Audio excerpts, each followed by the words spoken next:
우리는 하나님의 말씀을 듣고 그 말씀이 우리 심령 가운데 은혜다라는 것으로 받아들이게 되어지면 그때 우리는 즉시 하나님께 결단을 하게 되죠. 하나님, 내가 그 말씀대로 살아가겠습니다. 그 말씀의 열매를 맺어가겠습니다. 하나님을 더욱더 사랑하겠습니다 하는 등 수많은 결심을 그 은혜의 말씀에 반응하여 우리들이 하나님 앞에 드리게 되어지죠. 그러나 사실 이 결심이 안타깝게도 열매를 맺지 못하고 우리의 삶의 현장에서 물거품처럼 때로는 비눗방울처럼 사라져버리는 현실들을 우리는 너무나 많이 겪는다라는 것이죠. 그러면 왜 우리가 그렇게 하나님께 결단하고 결심했음에도 불구하고 그 모든 것들이 식어지고 사라지며 오히려 이전보다 못한 나를 우리는 자주 만나는 것일까요? 이 부분에 대하여 오늘 본문은 우리들에게 말씀해 주십니다. 하울링이 생기는데요, 그렇죠? 좀 만져주시면 좋겠습니다. 말씀을 하시는데 먼저는 왜 우리에게 이런 문제가 나타나는가 하는 이유를 먼저 설명을 하시고, 그리고 난 다음에 이 이유를 극복할 수 있는 방법, 그리고 그 말씀에 반응했을 때 하나님께서 우리들에게 주시는 선물, 이 세 가지가 사실 이 호세아서 6장 1절부터 4절까지 말씀에 다 담아져 있습니다. 그러면 왜 우리가 하나님의 말씀에 반응했음에도 불구하고 그 반응이 식어지는 것일까? 먼저 그 이유에 대해서 오늘 1절부터 말씀을 살펴보면 그 이유가 드러나기 시작합니다. 분명한 것은 1절과 3절 말씀을 보면 이스라엘 백성들은 힘써서 이렇게 고백을 하죠. 오라, 우리가 여호와께로 돌아가자. 이 말씀을 듣다 보면 드디어 이들이 회개하는구나, 드디어 하나님께로 그 마음을 돌이키는구나 라고 하여 기쁨으로 우리들도 그래, 우리도 하나님께 돌아가자, 그것이 옳지, 또 이렇게 고백할 수 있죠. 또 3절을 보세요. 3절을 보면 그러므로 우리가 여호와를 알자, 힘써 여호와를 알자 라고 고백을 합니다. 그래, 우리 신앙생활에 있어서 하나님을 아는 것만큼 귀한 것은 없지. 그러니 우리가 힘을 다해서 하나님을 알아가고 그 하나님이 기뻐하는 삶을 살아야지, 이렇게 우리가 결심합니다. 이건 결심이에요, 여러분. 그런데 이 결심에 하나님은 칭찬해 주셔야 되잖아요. 그렇죠? 예를 들어서 여러분들 자녀들이 공부 그렇게 안 하더니 갑작스럽게 엄마, 나 공부할게요, 이제 나 정신 차렸어요. 그러면 부모님들이 뭐라고 그러셔야 돼요? 그러냐 하고 눈물을 좀 흘리고, 그렇지, 안 믿어지더라도 눈물도 좀 흘리고, 내 너 그럴 줄 알았다, 이렇게 해야 되는데 어찌 합니까? 안 믿어져요. 그게 행실이 그게 아니었으니까 받아들여지지가 않아요. 그러니까 어찌합니까? 에이, 공부나 열심히 하고 얘기해 하면서 그 아이의 결심이 믿어지지 않아 라고 이야기하지요. 그런데 하나님도 그러시더라는 거예요. 4절 말씀을 보세요. 4절입니다. 우리 같이 한번 읽겠습니다. 에브라임아, 내가 내게 어떻게 하랴? 유다야, 내가 내게 어떻게 하랴? 너희 안에 아침 구름이나 쉬 없어지는 이슬 같도다. 아멘. 너희의 인애가 쉬 사라지는 이슬 같대요. 여러분, 이슬 분명히 내렸어요, 빗방울처럼. 하지만 해가 떠오르는 순간 어찌 되어집니까? 사라져 버리죠. 즉 하나님의 이 말씀의 의미가 무엇입니까? 즉 이스라엘 백성들이 우리가 하나님께 나아가자, 여호와께로 돌아가자, 하나님 나 이제 하나님께로 돌아갈게요, 하나님 열심히 알 거예요, 너 배울 거예요 했는데 하나님이 니들 결심 결국은 태양빛에 사라져버리는 이슬밖에 되지 못해 라고 오히려 하나님이 안타까워 하시더라는 거예요. 그러면 왜 이런 놀라운 결심에 하나님은 안타깝다라고 하시며 쯔쯔쯔 하시는 것일까? 이것을 우리가 알아야 되잖아요. 그 답을 알 수 있는 것이 다시 1절부터의 내용을 조금 더 깊게 살피면 알 수 있어요. 분명한 것은 이스라엘 백성들은 하나님 앞에 뭐라고 말을 하냐면 우리가 하나님 앞에 힘써서 나아가자, 하나님을 알자 라고 고백을 하며 힘써서 하나님 앞에 나아가겠다라고 결단하였지만 문제는 이들이 이 결심이 끝까지 유지되지 못했다라는 것입니다. 결심을 하지 않았다는 게 아니에요. 결심은 했습니다. 그렇게 살고자 발걸음도 뗐습니다. 근데 문제는 중단됐다라는 거예요. 그 걸음이 끊임없이 유지되어 완성되어져 하나님의 칭찬을 받는 삶이 되어야 되는데, 작심삼일은커녕 문 딱 여는 순간 아예 싹 잊어버리고 과거의 삶으로 되돌아가 버렸다라는 것입니다. 심지어 호세아서의 핵심은 두 가지죠. 하나님의 사랑, 인내의 사랑, 사랑과 인내에 대한 말씀이 담겨져 있어요. 하나님의 그 놀라우신 사랑, 그 사랑을 맛봤음에도 불구하고 그들이 그 사랑에 제대로 반응하지 못하고 결심이 끝까지 이어지지 못하는 그저 이슬 같은 모습만 보였다라는 것입니다. 그래서 하나님이 그걸 보시고 안타까워하신 거예요. 이는 우리들도 마찬가지죠. 우리들도 우리가 서두에서 말씀드린 대로 하나님의 말씀에 결단해요. 하나님 나 이렇게 살겠습니다 결심하죠. 근데 문제는 뭐예요? 살아내지 못해요. 어느 한 분이 이런 말씀을 하시더라고요. 이 살아내지 못하는 것이 결국은 우리 속에 인내하심, 오래 참음의 그 열매가 없기 때문이다 라고 이야기를 하세요. 참지 못하니 세상에 기웃거린대요. 참지 못하니 이 이슬의 만족, 이슬의 삶은 젖혀두고 내가 원하는 또 다른 삶을 찾아 나아간다라는 거예요. 그런데 여러분, 그런 삶이 왜 우리에게 나타날까?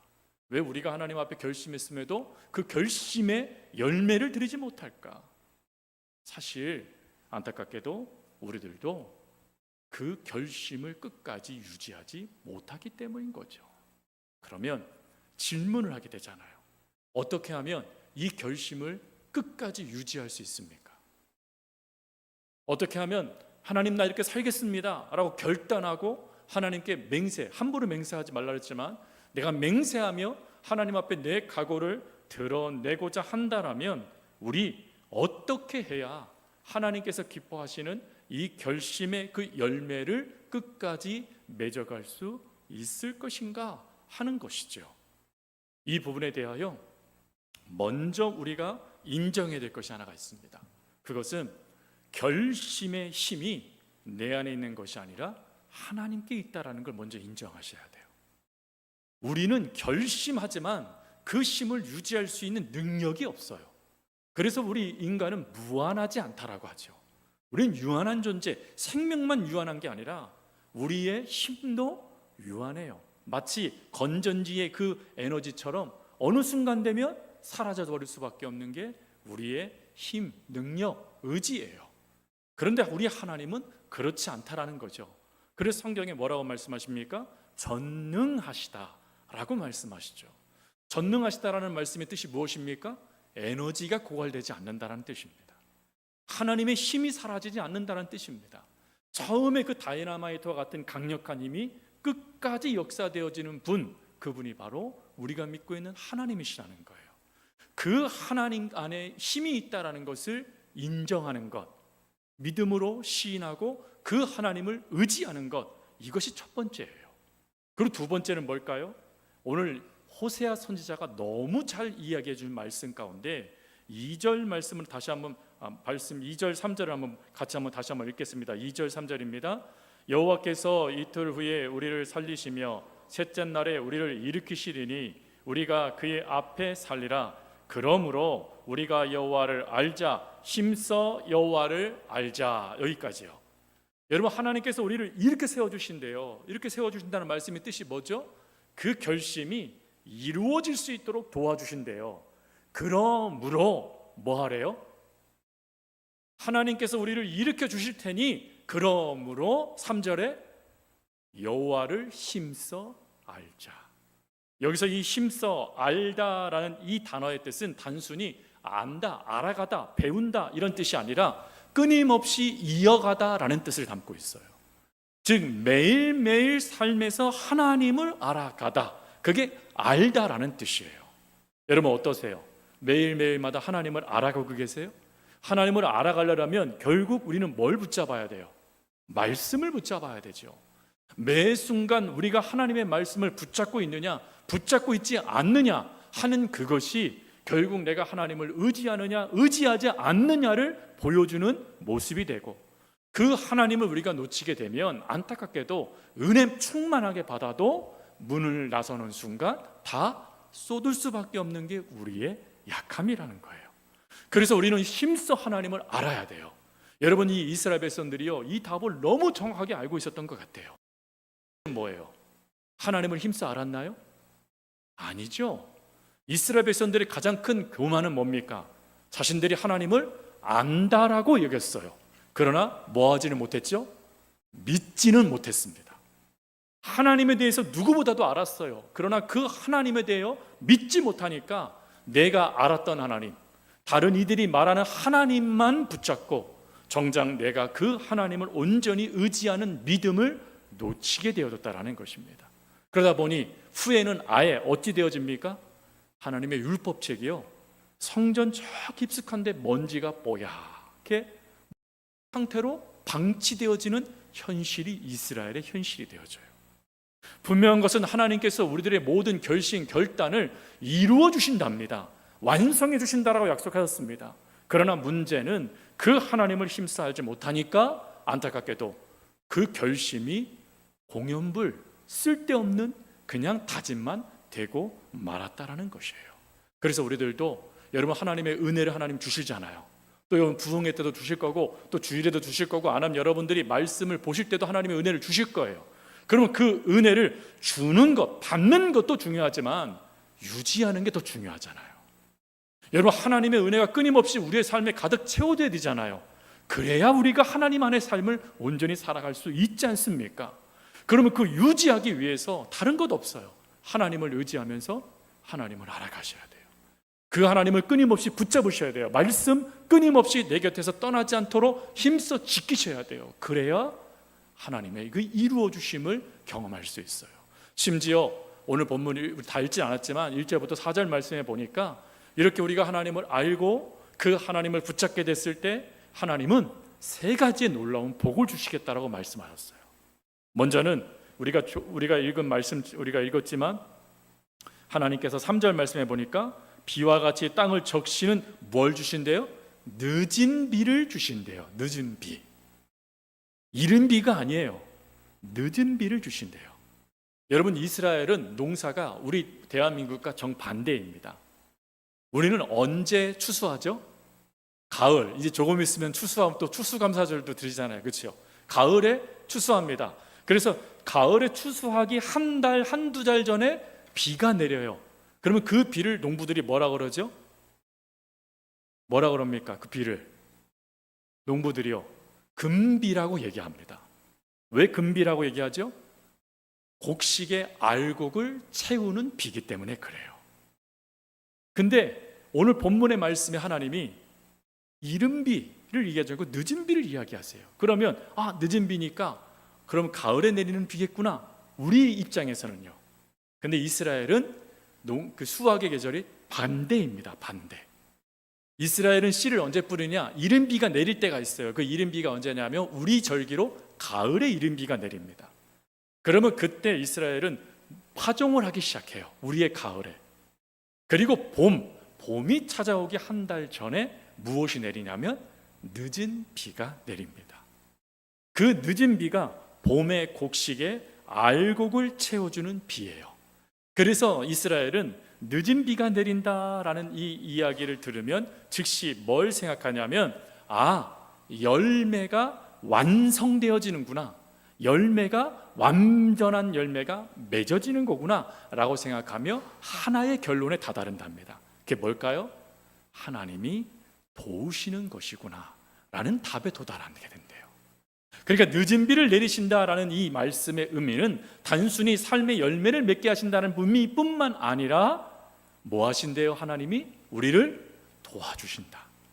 즉 우리가 하나님을 힘써 알면 그 결심이 헛된 공상과 같은 것이 되지 않도록, 그것이 반드시 열매를 맺을 수 있도록 하나님이 우리의 삶에 늦은 비를 부어주신답니다.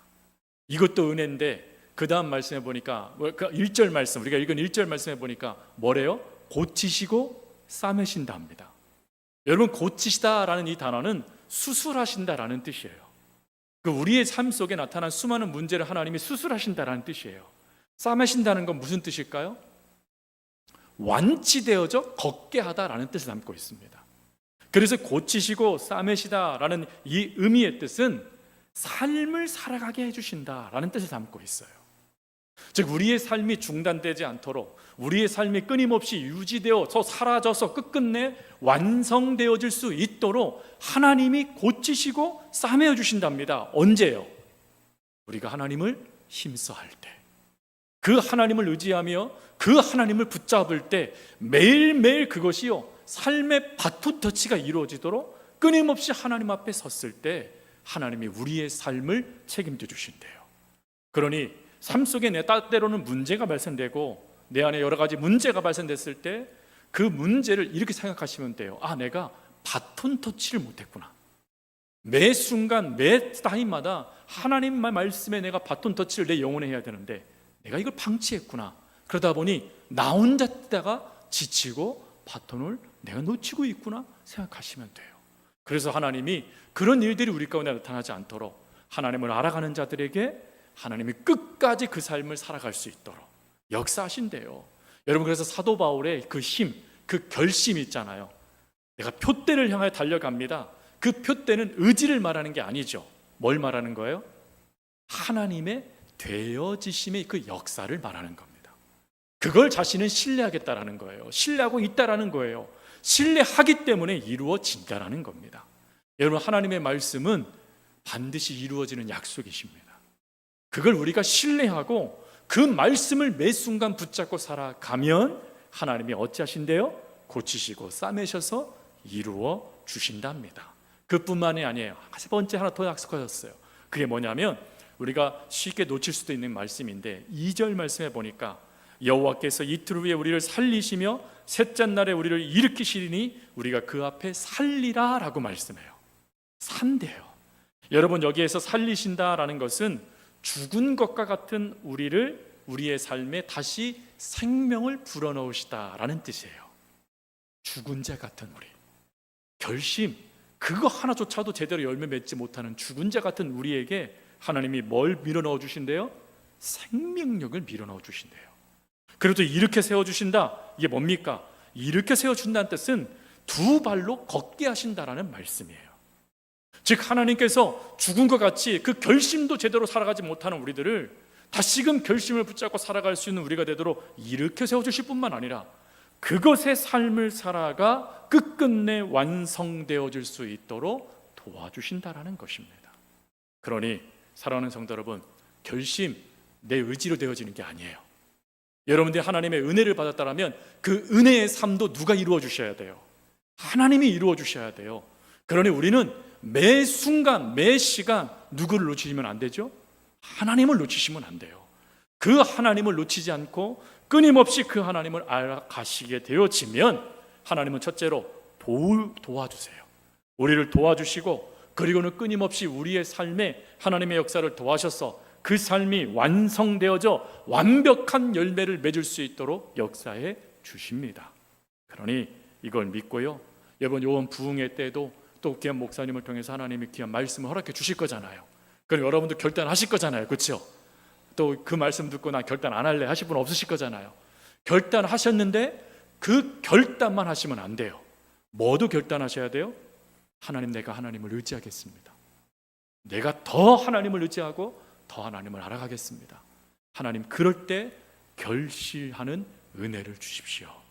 우리 이 결단도 하나님께 드릴 수 있어야 될 줄 믿습니다.